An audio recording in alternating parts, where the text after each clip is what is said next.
Chromosomes. Little strands of nucleic acids and proteins are the fundamental genetic instructions that tell us who we are at birth. Most people are born with 46 chromosomes, but each year in the United States, about 6,000 people are born with an extra chromosome, making them a person with Down syndrome. If you've ever encountered someone with Down syndrome, you know that they are some of the kindest, most joyful people you will ever meet. They truly have something extra. My name is Lisa Nichols, and I have spent the last 24 years as both the CEO of Technology Partners and as the mother to Allie. Allie has something extra in every sense of the word. I have been blessed to be by her side as she impacts everyone she meets. Through these two important roles as CEO and mother to Allie, I have witnessed countless life lessons that have fundamentally changed the way I look at the world. While you may not have an extra chromosome, every leader has something extra that defines who you are.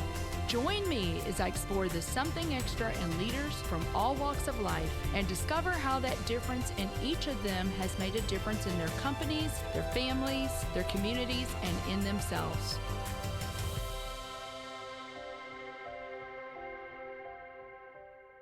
If you like this episode today, please go to Apple Podcasts or wherever you listen and leave us a 5-star rating. I'm thrilled to have Lauren Sweeney on the show today. Lauren is the founder and CEO at Dotted Line. So Lauren Sweeney, I am so delighted to have you on the podcast today. Every time you and I get together and talk, we always have so much fun. So I know that we're going to have fun today, and we're going to be sharing this conversation with a bunch of listeners, which is even more exciting. Yeah, well, thank you for having me, Lisa. I have been such a fan of the podcast, and I love the mission behind the podcast. I love the stories that you have pulled out from a variety of different leaders, and I will say I know that you talk about your daughter Allie as being your inspiration for the podcast, but having you as her mother is such a sweet blessing. So thank you for allowing me to be part of the conversation today. Oh, well, I am delighted that you're here, and I think you've met Allie, haven't you, Lauren? Mm-hmm. Didn't Yes, you meet I have. Allie? Mm-hmm. Yes. Mm-hmm. So you, Greg and I met you and your husband, Sean, several years ago now. We're both in an organization called YPO. For our listeners that don't know that organization, it's Young Presence Organization. But in addition to that, we are part of a network within YPO called the Christian Fellowship Network. And every year there is a vision and values conference.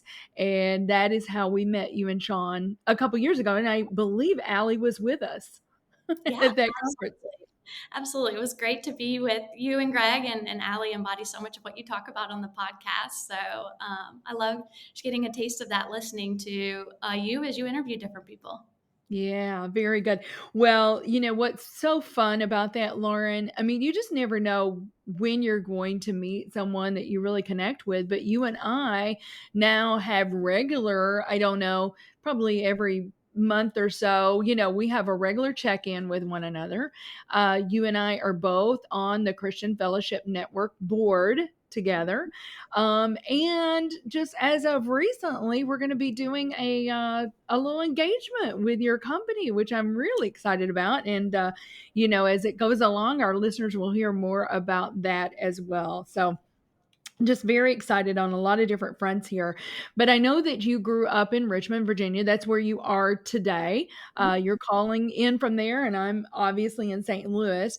But Lauren, I'd love for you to tell our listeners a little bit, because you kind of grew up with a family of small business owners and going all the way back, at least as far as I know, to your grandfather. And so you really kind of grew up watching entrepreneurs and kind of seeing how small businesses work. Can you tell us a little bit about growing up and what that was like?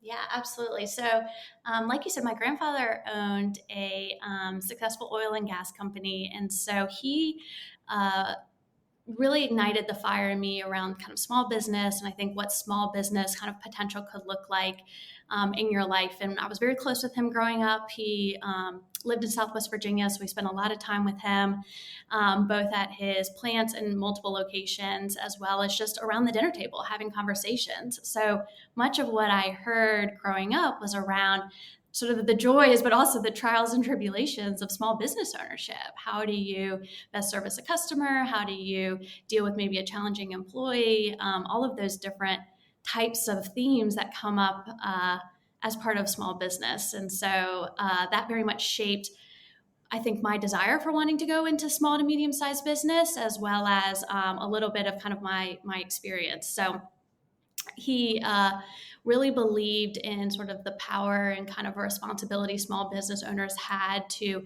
use the business and its resources to do good, not just for the employees, which was important, the people of the business, but also in local community. And he was actively involved in, and his company was in different philanthropic ventures in their small town. And so he really served as a model for me. And like I said, why I wanted to go into that kind of long term, and how I viewed like business ownership and kind of the responsibility as part of it.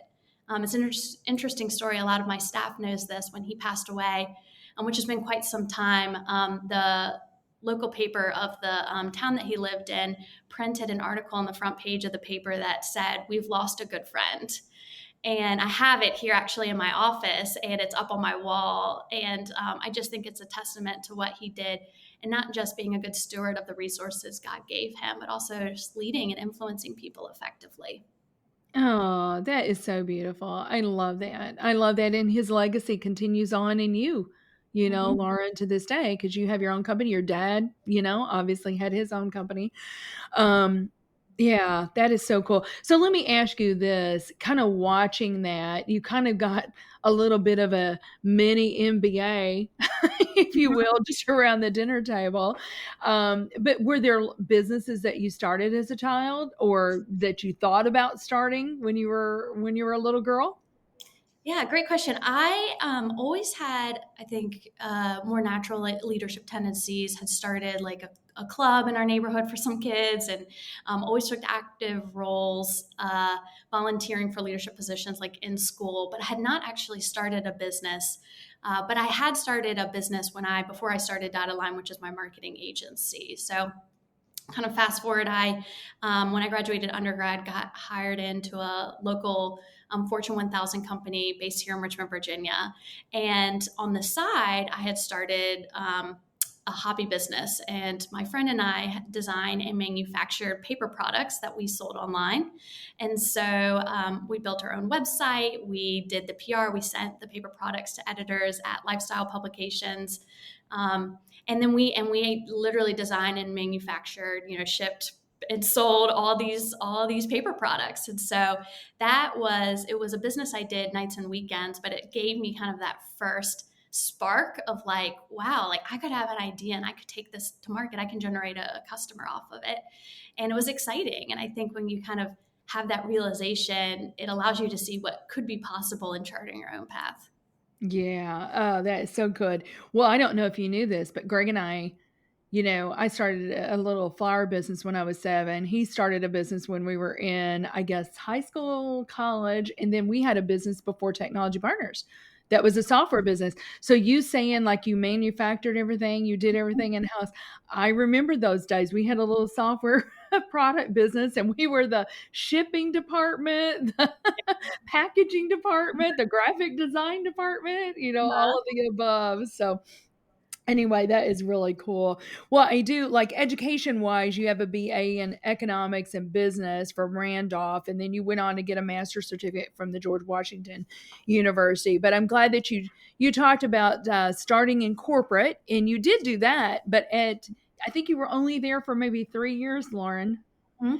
And then you jumped onto the entrepreneur wagon when you were 25 Mhm. and founded the Dotted Line, the marketing agency. So tell us a little bit about that journey. I've got to know you were 25 years old. Mhm. How in the world did you have the courage to step out into the unknown, to do that? And, I think you were kind of working, I think you were working at your corporate job and then doing that one in tandem for a while. So I'm sure you were burning the candle at both ends. Yes, I was. And I think, and I'm sure, Lisa, this would probably resonate with you. Sometimes you don't always know what you're getting into until you're in the thick of it. It doesn't mean I wouldn't do it again, but it's a hard journey. I mean, entrepreneurship is a hard journey, and maybe that's something we could talk about as well. But getting started is always sometimes the most exciting part of the process. So you're right. I worked for a corporation in a couple of different roles and got kind of promoted and moved up quickly across recruiting, operations, and then communications.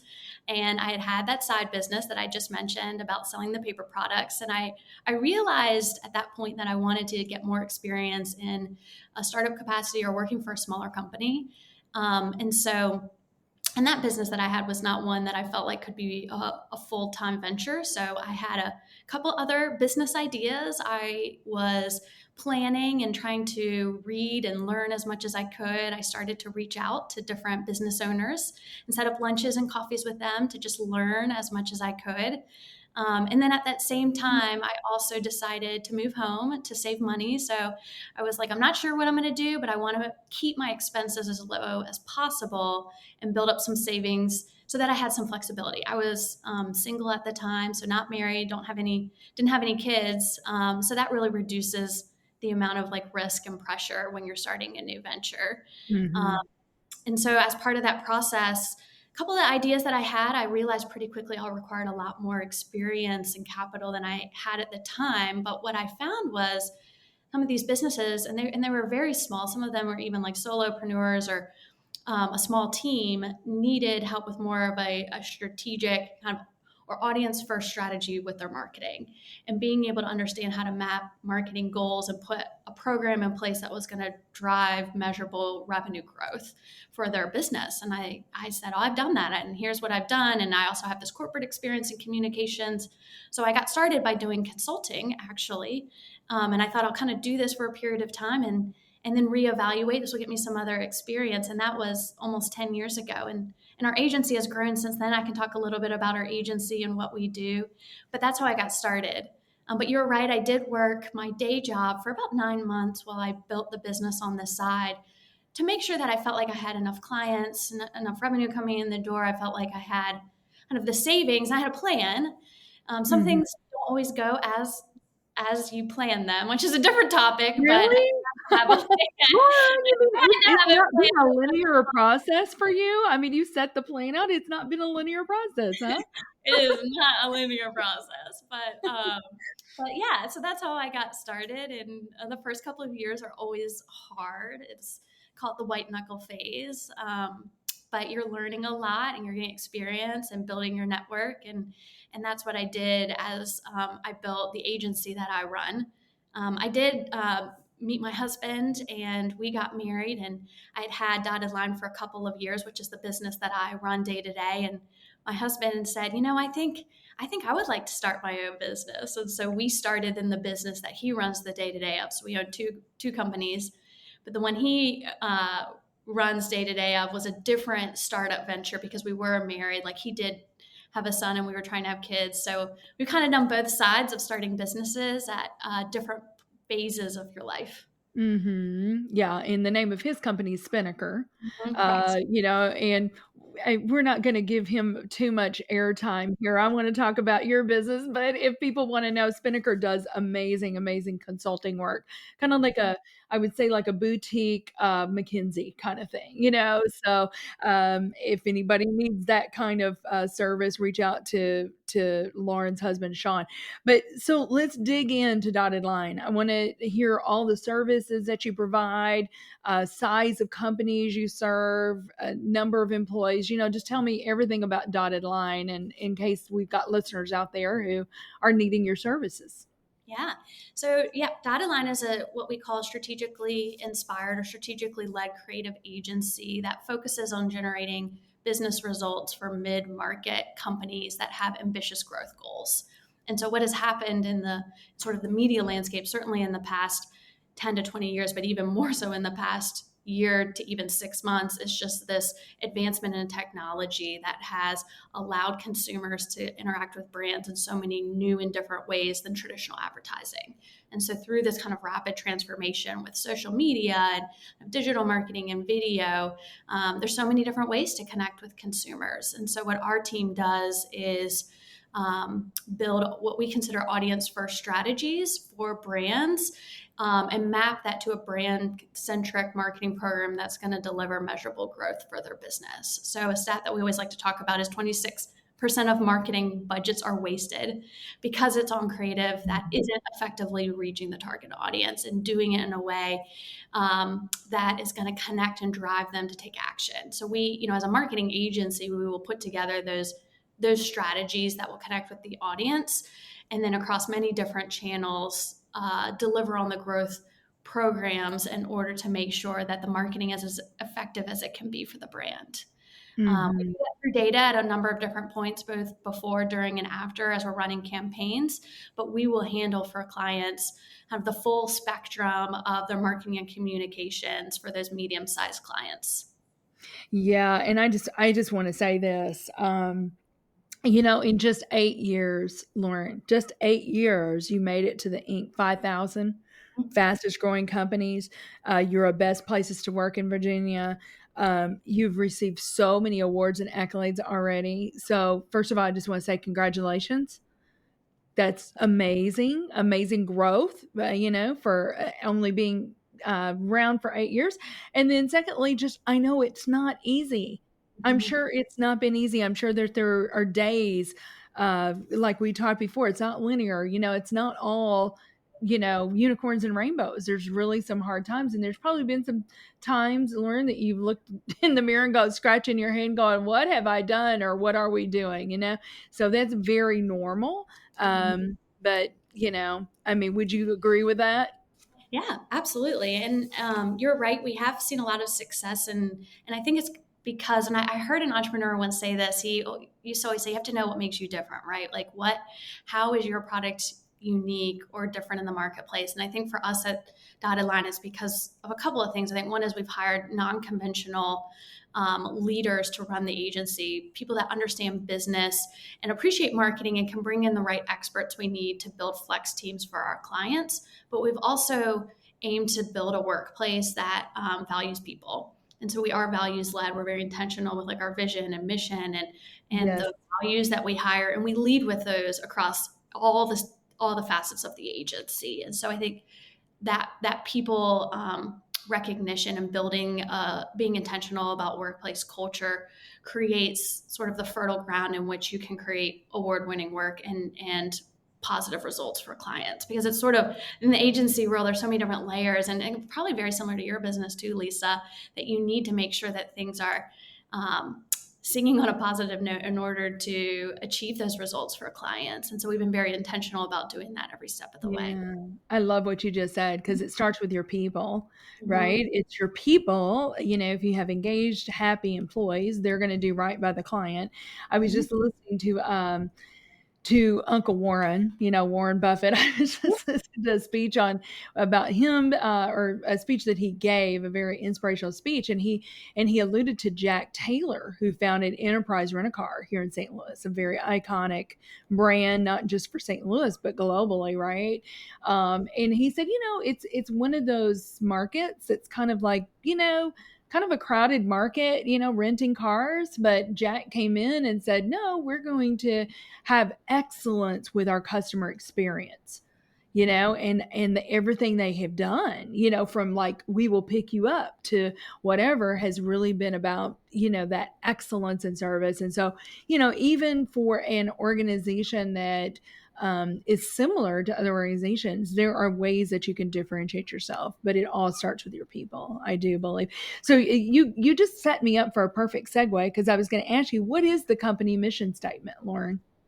Yeah, so our company mission statement is we believe we exist to help our clients exponentially grow their business. And we have ways in which we define that. Like I said, through audience first strategic work. But we believe we're here to be almost their outsourced marketing department in whatever capacity they need, and to be flexible and nimble. As their brand and business grows, we can provide different services. So that's how we have started, and very much where I think when we find we do our best work is when we operate with that mindset. Lisa, you bring up another interesting point though that I do feel like is important, and faith is, as you mentioned, something that's important to me, and I know it's important to you as well. And I think, God calls leaders to use their talents and their resources to be a blessing to those that they come into contact with. And so I think part of that on the people front is how are you also leading in a way that is Christ-like, and I think respectful and kind, and kind of living those values through the workplace. And some of that we talk about more directly versus indirectly, but I think an important part of people leadership, and at least for my husband and I, when we're thinking about what are we doing kind of with our time and our talents here at the agency. Oh, that's really good. That's really good. Yeah, I could not agree more with that, with what you just said there. So, let me ask you a couple more questions, and then we do need to take a quick break. But we talked about the mission statement of the business. Do you have a personal mission statement, Lauren? Because a lot of people have mission statements for their business, but they've never taken the time to define it. Do you have a personal mission statement? I wouldn't know if I would say a statement per se. I have certainly spent a lot of time thinking about this, and I love the name of your podcast being Something Extra, which is what is that special something that leaders and each person can bring it, no matter what season they're in or what organization or role they're in their life.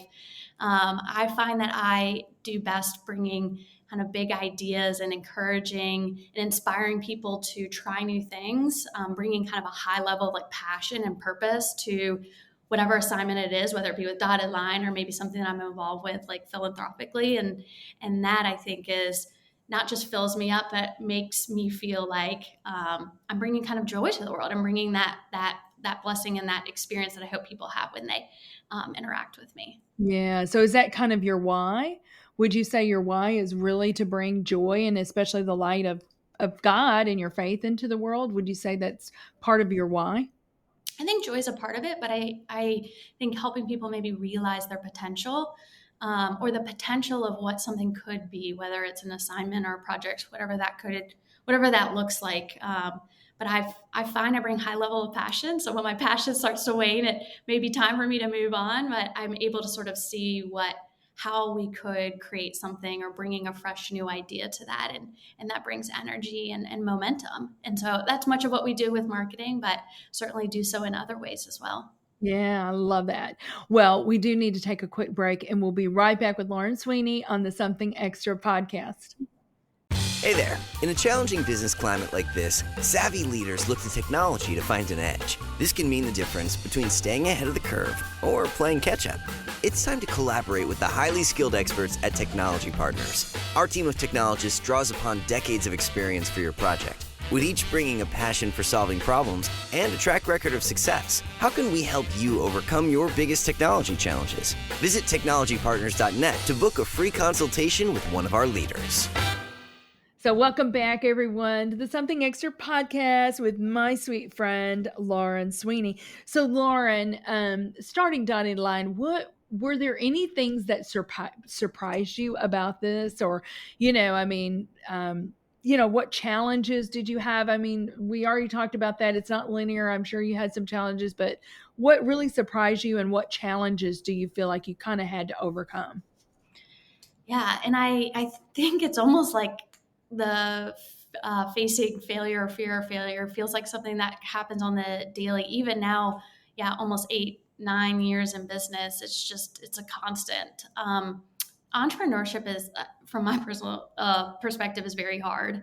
And I think people always see the upside and how good it can be, which it can be. There's some really high highs, but there's also some low lows. And so being able to kind of manage through that has been something that I'm still truthfully trying to learn how to best do. Lisa, I know you know this, but this year has been actually one of the hardest seasons we've ever had in business, because of things that have happened outside of our control, but these setbacks have really made us question and learn how to best like adapt and I think develop a growth mindset. I would have always, if you had asked me a year ago, I would have said we were very much growth oriented and have a growth mindset, open to trying new things and learning new things. If we didn't know, we would figure it out, and we will learn it at a certain point. Which all of those things are true, but sometimes when you're in the face of like multiple setbacks and rejections and hearing the word no, it can be hard to continue to bring high levels of enthusiasm. So Mhm. absolutely, I'm just agreeing with what you said, and happy to go through any of those specific details. But those are the pieces that journalists don't often write about, right? They talk about the headlines of award Yeah. winning and having this fantastic culture, or, winning some new piece of business, which is all exciting, and those things should be celebrated. But it's oftentimes just the very small things that happen every single day and kind of pushing through some of those setbacks and hearing the word no and rejection that it takes to get to a high that you had mentioned. So I would say that is probably one of my biggest learnings on my entrepreneurial journey is just um, being able to see kind of what it needs to take to have a successful venture. And it's not always easy. It's not always easy. And I think sometimes, Lauren, it's just the staying power. It's the staying power of not giving up. This is a season. You have setbacks, possibly. But, if you continue to work hard and make wise decisions, most of the time you come out of those things. And not always. I don't want to be a Pollyanna because sometimes companies don't, but most of the time you do. Um, but never discount the perseverance and the grit that it takes, right, to get through. And then also, I think sometimes just a change of perspective, right? And I mean, listen, Technology Partners, we've been doing this for 29, almost 30 years. There have been great wins and there have been great losses. But, having a perspective to say, wow, what can we learn from what just happened? What can we learn? And sometimes it's in those times, Lauren, that I feel like, a light is maybe shown on some gaps, or a light is shown on some things that, wow, we need to pay attention to this and improve on this. So, without those times, I'm not sure that you would recognize the gaps. Yeah. Absolutely. And I think So, my perception of business ownership and entrepreneurship was that was a little bit more of a linear journey. And it's not. It's very much like a jungle gym. And I love that analogy of careers, but it's true. I mean, you might take 4 steps forward, but maybe have a few steps back, and it can take time. There's different seasons, and I agree with you. You have to be very mindful of the customer, I think the market, and being willing to pivot and adjust. And I think as believers, then, you know, surrendering and looking for kind of what does God have for you next. I love the phrase, I mhm, think you've heard this, that your setbacks are usually set ups for what that next step is. And so kind of looking at I hate to use the word failure because typically it's not always failure, but maybe something that didn't happen at the pace at which I would like it to happen right. could be the best thing in the long term. So, Yeah. Oh, that's really good. Um, John Maxwell has a book out there, and it's called it's win or lose, and the lose is marked out and it says learn. you know? So I think that's a really good way to think about it too. These last few years, especially going through COVID, very, very hard. And you've already kind of talked a little bit about this, Lauren. You are a high energy person. You're a highly passionate person. Sometimes it's hard, to keep that up. But, how do you personally, as a leader, keep your team? Because as the leader goes, so goes the organization. Right? And so if you as a leader are not passionate, if you're not motivated, if you're not energized, then you really cannot expect your team to be. So, but how have you personally as a leader really kept your team engaged and motivated and aligned, especially during, this kind of hybrid work that we've all become accustomed to? Yeah. So, and I'd be curious your perspective too, Lisa. I don't know if there's just one thing. I think it just depends on the season and where we are. I mean, I find that having a compelling vision and a plan, a growth plan, um, gives people the context of where we're headed. But it's oftentimes the way you treat them or how you handle conversations in the moment that make the biggest impact. And so we do different things with our team, whether we're connecting in like fun, informal ways. I think, we work hard to make sure that we're creating an enjoyable workplace culture, because people, I think, have enough stress in their life that um, having that, creating the right environment in which they can do the best work is incredibly important. And we're in a creative agency, so much of the energy, like we're managing the energy of the teams to produce great work for our clients. So thinking about the team energy is incredibly important, and just connecting with people one-on-one. I think historically I would have been much more like go go go, like let's just go get it all done, which we are like that, and I do think we drive hard, but it's also sometimes you have to take a moment to connect with people. And so we're intentional about doing that. And some of it, like I said, is structured and some of it is informal. Yeah, that's really good. That's really good. I just had a conversation with her a couple of days ago. It's a company called JAM, JAM, Christy Harold. And, her whole thing is about like adding play, Mm-hmm. adding play it's not, I mean, you have to like, to your point, you've got to keep it fun. You've got to keep it, a good place for people to be. My goodness, Lauren, we spend a third of our time working, right? And if it's drudgery and not, if there's not some levity and some fun in there, then that's a lot of your time that's not going to be that pleasurable. So yeah, I agree with you, though. There's multiple things that we need and aspects that we need to look at. But, one of the things, and I want to talk about this because I think this is really important. One of the pitfalls, Lauren, that entrepreneurs, and especially when the buck stops with you and you've got, a lot of people that you're responsible for, and not just those people, right? But we always look at it, we're stewards of families Mm-hmm. as well that are counting on us, right, to make good decisions. But because of that, there's a lot, and I don't know what the stat is. I think the average person makes 30,000 decisions a day, some of those subconscious, some of those conscious, but a leader, is probably twice that, so sometimes you can get like burned out, right? And I've seen it, and I know that it is something that we really need to be cognizant of. I don't know if you know the name Dana Spinola. Do you know Dana Spinola? Do you, Lauren? I do know Dana, and I loved listening to the podcast episode you had with her for a few weeks ago, which, by the way, I sent it to my husband. I'll tell everyone on your podcast that would be a great one for your listeners to listen to if they have not. Yeah, it is a good one. She owns the fabric boutiques and does some social entrepreneurism as well. But, I love her statement. She said, my phone at one time was always on 1%, and so was I.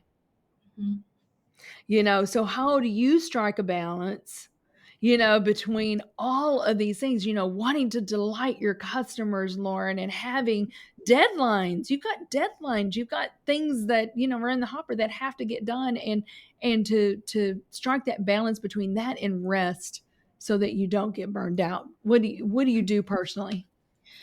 Well, and I would even add to that, I think what's hard, and for me, and not just me, but also folks on our staff that have young kids. So I have a daughter that's 4.5, as it can be even more challenging to make sure that you're bringing your home life and your family the best that you have to offer, which is just an added layer of sometimes stress and pressure when you feel like you can't get everything right.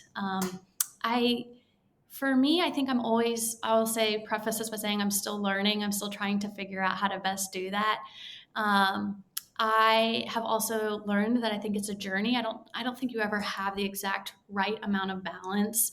There are seasons or days that I am going harder at work, and there's seasons that I'm not. And I'm trying to use as much time as I can, like with my daughter. But I do intentionally manage my calendar and plan it out so that I can make sure that I fill in family obligations and the things that I know I need to do to bring my best self to work and to my family. And that I've learned this year.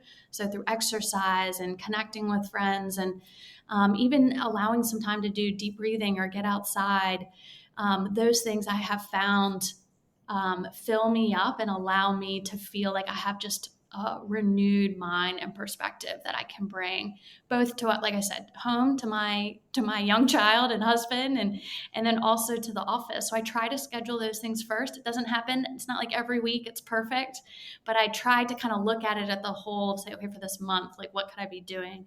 How can I make sure I have times of rest and then time at the office, time where I'm in meetings, but maybe time that I'm just walking around and connecting informally with the team. So I think for me, much of it comes down to like just being really intentional with time and Mhm. time management, but not trying to manage it with perfectionism because it can't ever be perfect.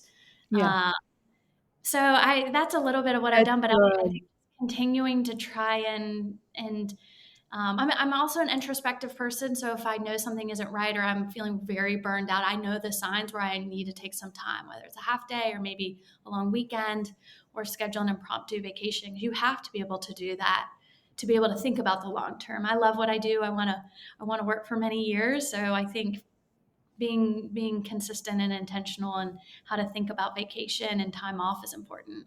Yeah. No, that's really good. And, you said something that I think it's just the operative, and you didn't use exactly these words, but this is what you meant, the self-awareness. Hmm. Being self-aware and then having the courage to say, "You know what? That can wait. I need to take a half a day or I need to take a long weekend," but you've got to, because really and truly, Lauren, here's the thing, our team, our family doesn't need us showing up that way, right? So Yeah. it's not fair to them that we show up that way. So, be self-aware and take care of yourself. Um, you know, I read something that you had written, I think maybe it was an interview that you did, and I just loved it, where you said there were 5 things that you wish someone had told you before Mhm. you started Dotted Line. Can you just real quickly for our listeners' sake, can you say what those are, those 5 things? Yeah, absolutely. So the first one was around how you think about failure.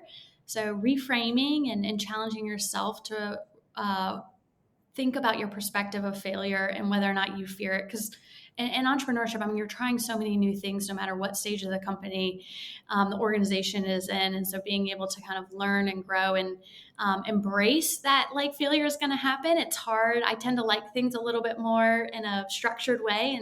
And so you have to be able to let go of that. And if something, like a setback or something that it didn't go as planned, being willing to embrace it and continue to push forward. So that's one. I think the second is focusing time on revenue generating activities first. Again, with entrepreneurship, and Lisa, there's so many things that can happen on the to-do list every single day, and it can be very Mhm. easy to feel overwhelmed. I still feel that on some days, but focusing on the things that are going to grow the business and prioritizing revenue generating activities will allow you to continue to grow the business and manage your to-do list and priorities without feeling overwhelmed. The third thing that I had was just sharpening influence skills. This was a big learning for me when I started the agency. I thought if I did great work and built strong relationships with clients, the agency would grow, and it did, and that is true. But you also need to be able to influence those that you sell to, your clients, trying to attract top hires to the agency. So influence has been, I think, a muscle similar to mindset that I have really focused on learning during my time as an entrepreneur. And then Mhm. the last two is around, and we were talking about this as we think about like what makes a successful outcome or successful kind of year at the agency. And there's a quote by a famous business leader and finance guru, Dave Ramsey, that talks about focused intensity over time leads to growth and success. And he even adds is that focused intensity over time, like multiplied by God, if you're a person of faith, and I know we are, and so I think that leads to exponential kind of success, whether that may not always be like personal success, but maybe impact in ways that you didn't necessarily know could happen. And then finally, I think identifying kind of that system to hire A players, top talent. There's only so much you can do as a business leader, and so much of I find my success is based off of the people that I have around me and those that I've hired, and how I've been able to develop and motivate and inspire them to do great work. So Mhm. finding those A players and bringing them onto your team is incredibly important. Yeah, I think those are 5 sage ways of thinking about it. I just love it. The focused intensity multiplied by God, it's gonna give you exponential, results. You've gotta have influence. I'll never forget Lauren, global CIO for Bear, was on the podcast, and at the time, he was leading globally, Germany, all over, and his something extra was influence. He said, I if I cannot influence the team because I've got all of these different, people in these different areas, if I cannot have that influence, then I have nothing. I Mhm. really cannot accomplish things. So, and the revenue generating activities, we have got to focus on that, do we not? Or we will not have a business to run. So, yeah, but, looking at your sales team, making sure that you're prospecting, making sure that you're qualifying leads, making sure you're doing the marketing piece to generate the leads. These are all very, very important because like I said, if we don't have that revenue coming in, we're not going to be sustainable as an organization. So I really, really love that. So Sean is an entrepreneur. You're an entrepreneur. You guys each have your own businesses. Do you guys speak into one another? Are you guys each other's mentors a lot of times, Lauren? We are not. I mean, I No? think it's helpful. I think when your partner in life understands the journey you're on and you can share in that. I think have similar visions and passions, but we try to stay out of each other's businesses. We have had seasons where we were more involved. But as the businesses have grown, it's become a little bit more complex. So if there's something like severe or something like that, I'll talk to him about it. But for the most part, we've found that our family and home life is so important. So we try to protect that. That's really where we try to make sure Yes. that our time at home is spent like at home and not at work. But it's hard to do, and it has taken us many years to get to that point. To figure it out. I know. And, for, couples out there, that is really great advice too. And it's hard, like you said, because, in the early days, Greg and I, every vacation, every time we would walk, every time we were, we're strategizing all the time about the business. And we can still fall into that, Lauren. But I'll tell you something really funny. So, Allie, um, she will say, like, if we start talking business at night, she's like, I'm gonna go hang out with my sister, you guys are talking business. And so listen, don't do that to your kids. Listeners, don't do it to your kids. Don't just talk business all the time, but they can certainly learn some things too, along the way. But what do you guys do for fun, and how do you guys unwind? Yeah. So I love having, I mean, fun. I would say definitely the chief fun officer of our home. We love to eat out. We love to travel. We love being with friends. We love to entertain people at our home. And there are things that Sean and I love to do together, but we also, I think, have our own passions and interests, which is helpful. But I love getting girlfriends together and going to do something fun, whether it be exercising or playing tennis.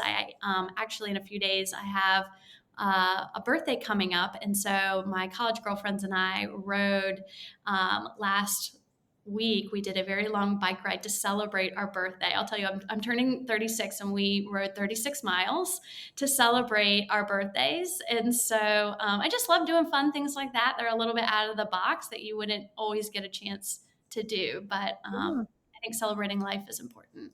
That is really good. I love that. I think it makes you just better all the way around, when you can add those elements in there.